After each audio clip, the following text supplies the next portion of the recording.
আসসালামু আলাইকুম বন্ধুরা, আশা করি আপনারা সকলেই ভালো আছেন আর আপনারা দেখছেন ইসলামিক গল্পের আসর। মহান আল্লাহ তাআলা যখন আদমের পৃষ্ঠদেশ থেকে তার সন্তানদের বের করেন, তখন হজরত আদম আলাইহিসসালাম তাদের মধ্যে সকল নবীকে দেখতে পান। তাদের মধ্যে একজনকে অত্যন্ত উজ্জ্বল চেহারা বিশিষ্ট দেখে তিনি বললেন, হে আল্লাহ, ইনি কে? আল্লাহ জানালেন, এ তোমার সন্তান দাউদ। আদম আলাইহিসসালাম জিজ্ঞাসা করলেন, হে আমার প্রতিপালক, তার আয়ু কত? আল্লাহ তাআলা জানালেন, 60 বছর।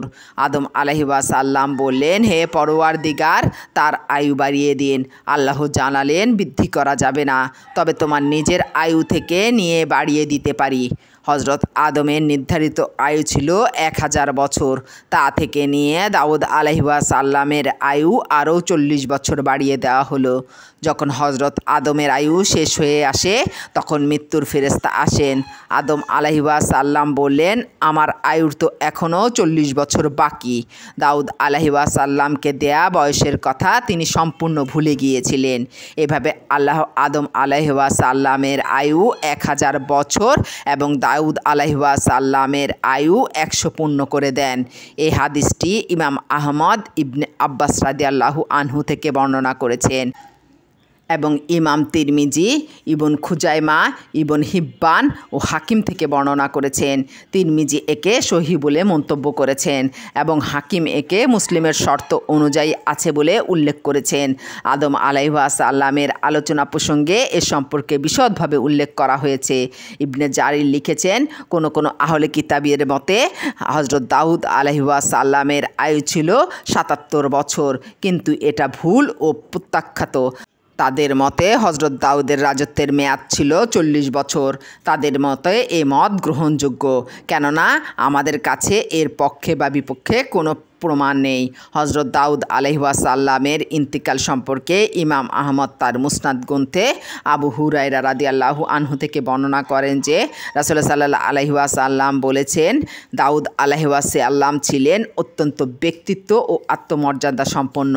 যখন তিনি বাড়ির বাইরে যেতেন, তখন ঘরের দরজা বন্ধ করে যেতেন, যাতে তিনি ফিরে আসা পর্যন্ত অন্য কেউ তার ঘরে প্রবেশ করতে না পারে।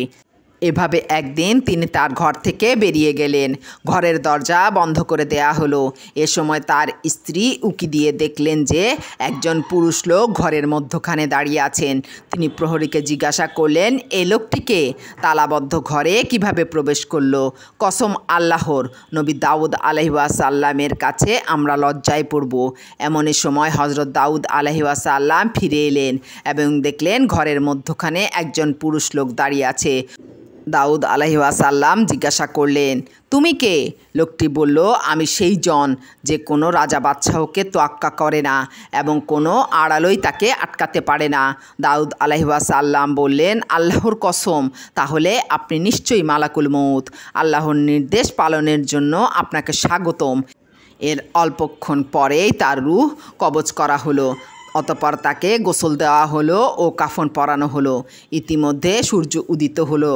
তখন সুলাইমান আলাইহিসসালাম পাখিদের উদ্দেশ্যে বললেন, তোমরা দাউদ আলাইহিসসালামের ওপর ছায়া করে রাখো। পাখিরা তাই করল। সন্ধ্যা হলে হজরত সুলাইমান আলাইহিসসালাম পাখিদেরকে বললেন, তোমরা এখন পাখা সংকুচিত করে নাও। আবু হুরায়রা রাদিয়াল্লাহু আনহু বলেন, পাখিরা কিভাবে তাদের পাখা মেলেছিল এবং কিভাবে বন্ধ করেছিল তা তিনি নিজের হাত দিয়ে আমাদেরকে দেখাতে লাগলেন। দাউদ আলাইহিসসালামের ওপর ওই দিন ছায়াদানে দীর্ঘ ডানা বিশিষ্ট বাজ পাখির ভূমিকাই প্রধান ছিল। ইমাম আহমদ একাই এই হাদিসটি বর্ণনা করেছেন, তবে এর সনদ উত্তম এবং বর্ণনাকারীগণ নির্ভরযোগ্য। সুদ্দি ইবনে আব্বাস রাদিয়াল্লাহু আনহু থেকে বর্ণনা করেন, দাউদ আলাইহিসসালাম আকস্মিকভাবে ইন্তিকাল করেন। তার মৃত্যুর দিন ছিল শনিবার। পাখিরা তার দেহের ওপর ছায়াদান করে। ইসাক ইবনে বিশর হাসান থেকে বর্ণনা করেন যে দাউদ আলাইহিসসালাম 100 বছর বয়সে হঠাৎ এক বুধবারে ইন্তেকাল করেন। আবু সাকান আল হাজারি বলেছেন, হজরত ইব্রাহিম খলিল হজরত দাউদ ও তদীয় পুত্র হজরত সুলাইমান আলাইহিসসালাম তিনজনেরই মৃত্যু আকস্মিকভাবে হয়েছিল। এই বর্ণনাটি ইবন আসাকিরের। কারো কারো বর্ণনায় আছে যে একদা হজরত দাউদ আলাইহিসসালাম মিহরাব থেকে নিচে অবতরণ করছিলেন। এমন সময় মৃত্যুর ফেরেশতা তার সম্মুখে এসে উপস্থিত হন। হজরত দাউদ আলাইহিসসালাম তাকে বললেন, আমাকে নিচে নামতে বা উপরে উঠতে দিন। তখন ফেরেশতা বললেন, হে আল্লাহর নবী, আপনার জন্য নির্ধারিত বছর, মাস, দিন ও রিজিক শেষ হয়ে গিয়েছে। এ কথা শুনেই দাউদ আলাইহিসসালাম সেখানেই একটি সিঁড়ির ওপরে সিজদায় লুটিয়ে পড়েন এবং সিজদারত অবস্থায়ই তার রূহ কবজ করা হয়। ইসাক ইবন বিশর ওয়াহাব ইবন মুনাব্বিহ সূত্রে বর্ণনা করেন, গ্রীষ্মকালে রৌদ্রতাপের মধ্যে লোকজন হজরত দাউদ আলাইহিসসালামের জানাজায় শরিক হয়। সেদিন তার জানাজায় এত বেশি লোক সমাগম হয় যে সাধারণ লোক ছাড়া কেবল যাজকদের সংখ্যাই ছিল 40,000।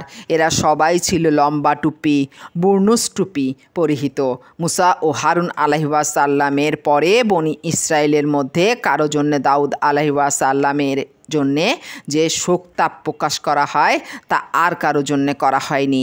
জানা যায় উপস্থিত লোকজন রৌদ্র তাপে কষ্ট পাচ্ছিল, তাই রৌদ্র থেকে বাঁচার জন্য তারা সুলাইমান আলাইহিসসালামকে ব্যবস্থা গ্রহণের অনুরোধ জানায়। সুলাইমান আলাইহিসসালাম বের হয়ে পক্ষীকুলকে আহ্বান করেন। পক্ষীকুল তার আহ্বানে সাড়া দেয়। তিনি লোকদেরকে ছায়াদানের জন্য তাদেরকে নির্দেশ দেন। ফলে পক্ষীকুল পরস্পর মিলিত হয়ে পাখা মেলে চারদিকে এমনভাবে ঘিরে দাঁড়ালো যে সে স্থানে বাতাস চলাচল বন্ধ হয়ে যায়। এমনকি লোকজন শ্বাসরুদ্ধ হয়ে মারা যাওয়ার উপক্রম হয়। তারা এ অবস্থা থেকে মুক্তি লাভের জন্য চিৎকার করে সুলাইমান আলাইহিসসালামকে ফরিয়াদ জানালো। সুলাইমান আলাইহিসসালাম বের হয়ে পাখিদেরকে ডেকে বললেন, তোমরা সূর্যের তাপ যেদিক থেকে আসছে সেদিকে ছায়া দাও, আর যেদিক থেকে বায়ু প্রবাহিত হচ্ছে সেদিক থেকে সরে যাও। পাখিরা তাই করল। তখন লোকজন একদিকে ছায়ার নিচে থাকে এবং অন্যদিকে তাদের ওপর দিয়ে বাতাস প্রবাহিত হতে থাকে। এটাকেই মানুষ সুলাইমান আলাইহিসসালামের কর্তৃত্বের প্রথম নিদর্শন হিসেবে দেখতে পায়। হাফিজ আবু ইয়ালা আবু দারদা রাদিয়াল্লাহু আনহু থেকে বর্ণনা করেন যে রাসূলুল্লাহ সাল্লাল্লাহু আলাইহি ওয়াসাল্লাম বলেছেন, আল্লাহ হযরত দাউদ আলাইহিসসালামকে তার সঙ্গীদের মাঝ থেকে তুলে নেন। তারা কোনো ফিতনায় পতিত হয়নি এবং দাউদের দিনকেও পরিবর্তন করেনি। আর মাসিহর শিষ্যরা তার বিধান ও প্রদর্শিত পথের ওপর 200 বছর বহাল ছিল। এ হাদিস গরিব পর্যায়ের। এটা মারফু কিনা এ ব্যাপারে সন্দেহ আছে। এর সনদে ওয়াদিন ইবন আতা হাদিস বর্ণনায় দুর্বল।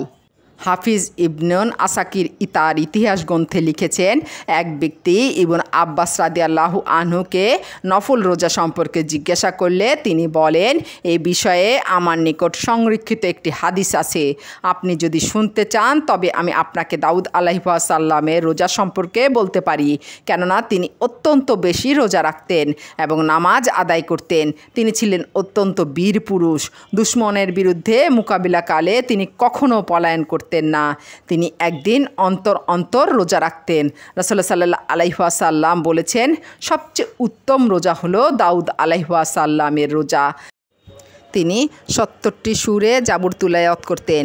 এগুলো তার নিজেরই উদ্ভাবিত স্বর। রাত্রে যখন নামাজে দাঁড়াতেন তখন নিজেও কাঁদতেন এবং তাতে অন্য সব কিছুও কাঁদত। তার মধুর সুরে সকল দুশ্চিন্তা ও ক্লান্তি দূর হয়ে যেত।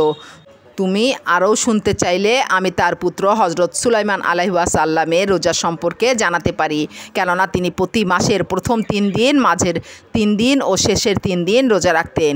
এভাবে তার মাস শুরু হতো রোজার মাধ্যমে। তুমি যদি আরও শুনতে চাও তবে আমি তোমাকে মহিয়সী কুমারী মাতা মরিয়ম আলাইহিসসালামের পুত্র হজরত ঈসা আলাইহিসসালামের রোজা সম্পর্কেও জানাতে পারি। তিনি সারা বছর ধরে রোজা রাখতেন। জবের ছাতু খেতেন, পশমি কাপড় পরতেন, যা পেতেন তাই খেতেন, যা পেতেন না তা চাইতেন না। তার কোনো পুত্র ছিল না যে মারা যাবার আশঙ্কা থাকবে, কিংবা কোনো ঘরবাড়ি ছিল না যে নষ্ট হওয়ার আশঙ্কা থাকবে। যেখানেই রাত হতো সেখানেই নামাজে দাঁড়িয়ে যেতেন এবং ভোর পর্যন্ত নামাজে রত থাকতেন। তিনি একজন ভালো তীরন্দাজ ছিলেন। কোনো শিকারকে লক্ষ্য করে তীর ছুড়লে কখনো তা ব্যর্থ হতো না। বনি ইসরায়েলের কোনো সমাবেশ অতিক্রম করার সময় তাদের অভিযোগ শুনতেন ও প্রয়োজন পূরণ করে দিতেন। যদি তুমি আগ্রহী হও তবে আমি তোমাকে হজরত ঈসা আলাইহিস সালামের মা মারিয়াম বিনতে ইমরানের রোজা সম্পর্কেও জানাতে পারি, কেননা তিনি একদিন রোজা রাখতেন এবং 2 দিন বাদ দিতেন। তুমি যদি জানতে চাও তবে আমি তোমাকে নবী উম্মি আরবি হজরত মুহাম্মদ সাল্লাল্লাহু আলাইহি ওয়াসাল্লামের রোজা সম্পর্কেও জানাতে পারি।